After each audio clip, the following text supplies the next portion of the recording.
Hello, my name is Rimley Farr. I'm one of the Compass Career and Academic Advisors here at the College of Coastal Georgia, and this workshop will be about getting your resume approved by the Compass Career and Academic Advising Department, whether it's for an assignment for a class, for an internship, or if you just want to make your resume look a little bit better than it already is so that you can have a greater success with it in the future. So today we're just basically going to go over um, things we like to see on resumes, what they're commonly used for, and mostly a way to go ahead and prime you so that when you submit your resume, we can reduce the amount of steps we have to go through to get it Compass approved, ultimately just to make the process go quicker. You can find who your specific Compass advisor is by going into your student portal and checking under your success crew. You will see under the list of advisors there is a Compass advisor, and that is the specific person who will be checking your resume to make sure that it is Compass approved. So, when making your resume, when describing yourself, when going through all the different aspects that can help you stand out, we like to look for what we call career-ready competencies. These were obtained through the National Association of College and Employers. And if you can find some way to make any sentence or any standout piece of data on your resume link to one of these 8 things, whether it's career and self-development, how well you are with your leadership, are you good at the equity and inclusion, can you reach out to others, these are the 8 different competencies that, again, tie one of your entries to one of these, and you have a very good chance of getting that entry approved. When it comes to your resume, there is also a type of etiquette that you want to go into. And we're going to prime you with a few of these little quizzes that will help get you ready for what we want to see on your resume and what you need to include on your resume, maybe some pitfalls to avoid as well. For example, true or false, resumes should list all of your work history. So, should they? Let's find out. Incorrect. You want to stick to what is relevant.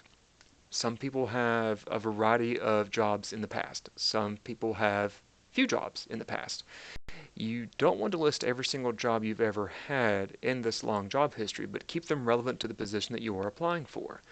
For example, if I'm applying for another job here at this school, I would want to list mostly jobs that are in an education field, maybe even jobs where I worked one-on-one with people or managing different accounts, something that fits this academic environment. I might not want to list the job where I worked for my dad at his furniture store delivering furniture. That might not quite apply to this particular job if I want to apply to something in this area. Next question. Keep it general. Too much information can turn off an employer. So true or false? Should you keep things general and not put too much detail in there? Answer to this one? False. Most people don't sell themselves enough, especially college students. Keep in mind, though, you do want to keep the details you put on your resume true to those 8 core competencies. We want to make sure that the information that is there tells enough and that it is also still relevant. So make sure you sell everything about yourself that you can bring to this potential job that you want to apply for. Another true-false question. A good resume will get you a job. So, will this resume, whether it's Compass approved or not, will it get you the job? Truth is, false. The resume's job is to get you an interview. So remember when writing your resume that details are great. You will also sell yourself, though, in the interview. So make sure you list all those key details about yourself in your resume so that when you get to that interview, your interviewer knows a little bit about you. That interviewer will prime you with some questions based on that resume, and make sure you're familiar with what you put on that resume as well when you go into the interview, because you don't want the interviewer to blindside you with a question or a detail that you forgot on your resume. We have another question. How long does the average recruiter spend reviewing a resume? So again, you've submitted your resume to a position. A recruiter is looking at resumes that have been submitted for this position. So how long is that recruiter going to look over this resume? It's about less than 10 seconds. Um, you want to keep your resume neat and easy to read with important, relevant details. That's why we want your details to be relevant, because at a glance, this recruiter is going to pick out key data. You don't want to put words on your resume and sentences on your resume that don't really matter. Your text is important because a lot of the resume is going to be looked at a glance. So you want to catch that recruiter's attention with relevant data. So, what to look for when we're looking at these resumes? Like the first picture, you want to sell yourself. The little picture, the paper that this character is holding up says, "I'm good at stuff." You want your details to be a little more descriptive than just, "I did this thing." Don't use brief one-word descriptors. Go into further details. Think of it like an elevator pitch. While going into these details, don't overstay the welcome and ramble. Your words matter. Keep the text relevant. Whichever job you're applying for, you want to tweak your resume to adjust to that job. If you're applying for a job that has something to do with accounting, show where at a previous job you might have done something a little more on the money side of things or the budgeting side of things. If you're applying for a job that has more to do with manufacturing, the same previous job that you might have done duties involving, budgeting, you probably also had a position that could have involved setting up tasks, making sure that the output of whatever task you needed to do. It could even be a job that I've had in the past, working as a pizza delivery driver. I might want to stress the importance of getting the task done in a right, proper manner so that my employer or potential employer can see the steps that I took to achieve this outcome. Some other things you want to look for. Avoid using I or any first-person pronouns. That can kind of make your resume a bit too wordy. Especially nowadays, companies may rely on applicant tracking systems to go through and check what you're writing in. You want bullet points as well. Those naturally guide the eyes when reading. So those bullet points make your resume just much easier to look at a glance. It helps flow the information better. And save your resumes in a PDF format whenever you can. Don't save them as a Word document. Don't save them as an image file. A PDF format is the best way possible because it works on almost anything that someone uses to open up your resume when you submit it digitally. When out, remember DND, dates, numbers, details. When listing jobs, when listing schools, when listing clubs, organizations, include dates. How long was it? Even if it was a temporary summer gig you might have done. Include that it was temporary and during this month to this month. Include any kind of numbers, data. If you worked in sales, what were some target goals you had? How often did you hit those goals? If you hit those goals every single month and you were a star employee, put that in your resume as well. That is relevant data. And finally, some details. Pay attention to those details. You want them to describe what you did with adequate information. Don't overstay the welcome. Get the information there, have it catch the eye, and move on to that next important detail. Your resume says a lot about you. It determines whether you will be called in for an interview or not. So remember that that resume gets you the interview. It needs to catch enough attention for an employer to reach out and learn more about you. That's where you want to get specific with those details and make sure that they are relevant enough that the interviewer or the recruiter wants to speak with you about what you can bring to their job. So, here are some different ways we have to elevate your resume. These next slides will talk about further ways to amp the resume up a little bit, and we'll go over some common mistakes and how to correct them. Following the style guide can help get your resume approved by Compass a lot quicker. We want you to submit this resume and get it approved without a bunch of back and forth. A lot of the Compass approval process it can be a large back and forth process if you start off without a primer like what this data is giving you. So just pay attention to the details coming after this and we can help make that approval process go much smoother. Okay? Tip number 1. I don't recommend using the templates for resumes that are built into Microsoft Word. Many of us who approve resumes, we're very familiar with these templates. We see them come in all the time. Um, some of these templates have a bit too much going on, especially if you have to later make corrections. Once you move one thing around to correct it, it's going to push everything else off to the side. And then you have to delete this and move this around. And it's this back and forth of you can't change one thing without messing up something else. Um, Also, some of these templates include photos. You don't want to include a photo of yourself or any of these other unnecessary flourishes. If a job would require a photo, a headshot, maybe there's a film industry here in Georgia, so if you're applying for something in the film industry, usually those headshots are requested in a different document that you would upload separately. Clean and neat is preferred over flashy colors. Um, a lot of resumes, especially on my printer, when I print them out, they come out black and white. So if you try this great color scheme, the color scheme's going to get a little bit lost when if someone's printing it out, it's black and white, and checking over it with a stack of other resumes. So keep it clean and keep it neat. Don't include objectives. Objectives are a bit of a thing of the past now. They're a little outdated, very me-oriented. For example, instead of starting off with, I'm looking for a position where I can grow and develop my skills in XYZ so that I can ABC.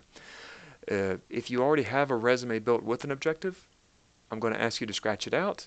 And instead of an objective, we have now what's called a summary of qualifications.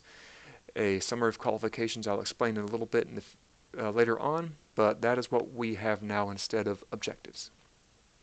That summary of qualifications lists what you can bring to the employer. So instead of this objective which says what you want to get out of the job, you are listing what you can bring to the job, bring to that employer. For example, list 3 years of retail experience with excellent conflict resolution skills. Another example is hired, trained, and supervised assistants at ABC Company.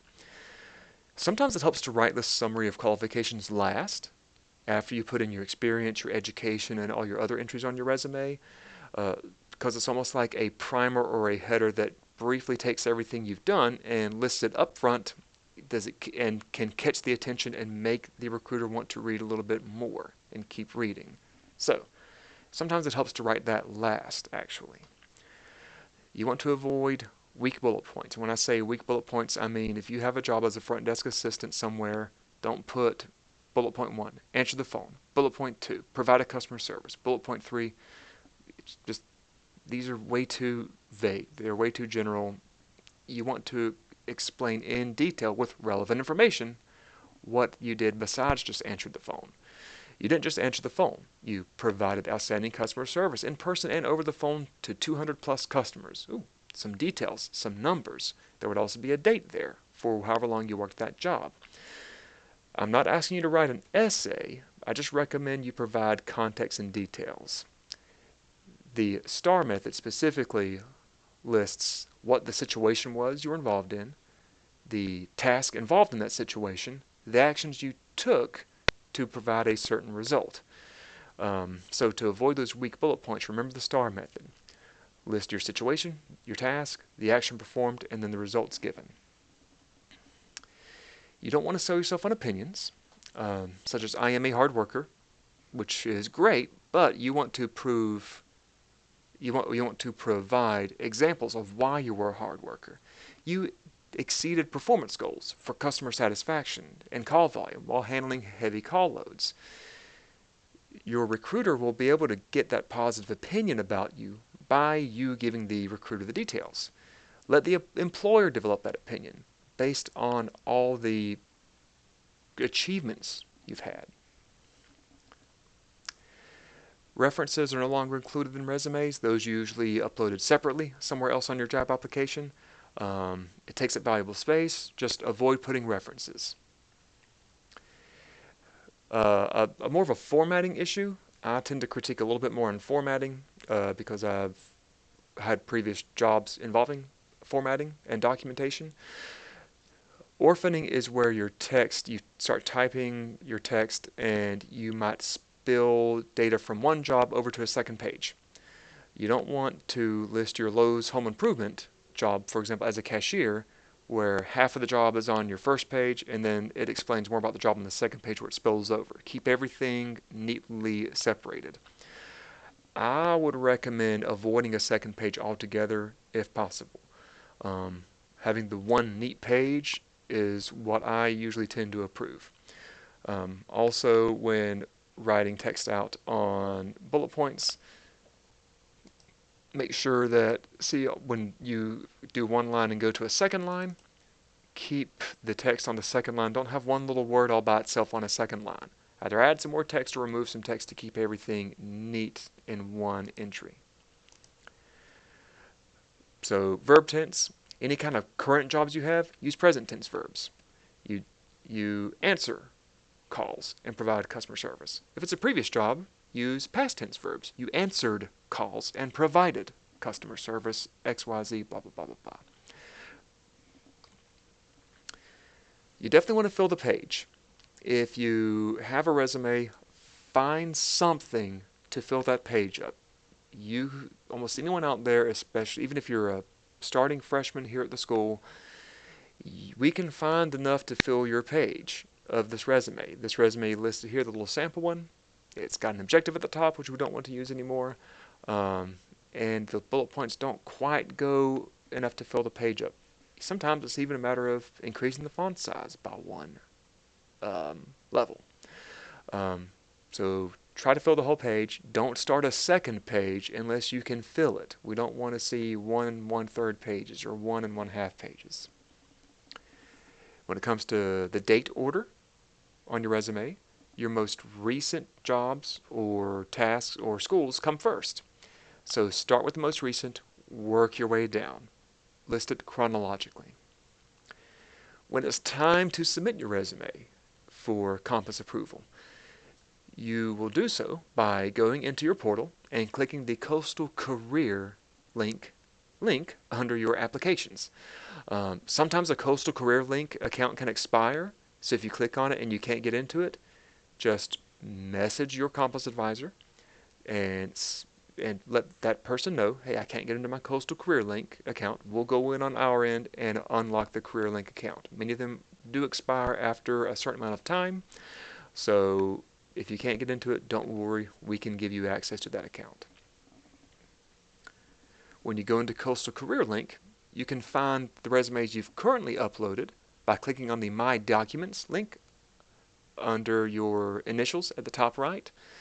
To add your resume, there's a big Add a Resume button on the right side where that red arrow is pointing here on the presentation. Click that button to add either a resume you've already written and you want to upload the file, or you can use our resume template that is built into Coastal Career Link, which you can just put your data in and it will automatically format the resume for you. I recommend a lot of students to just use the built-in resume builder template.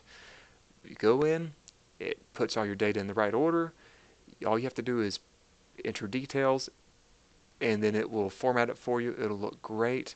It may still require a bit of a back and forth from us, but at least with the Coastal Career Link resume template, this is something that even I can go in on my side and pull it up, access it, and point out certain details I want you to alter on your next review.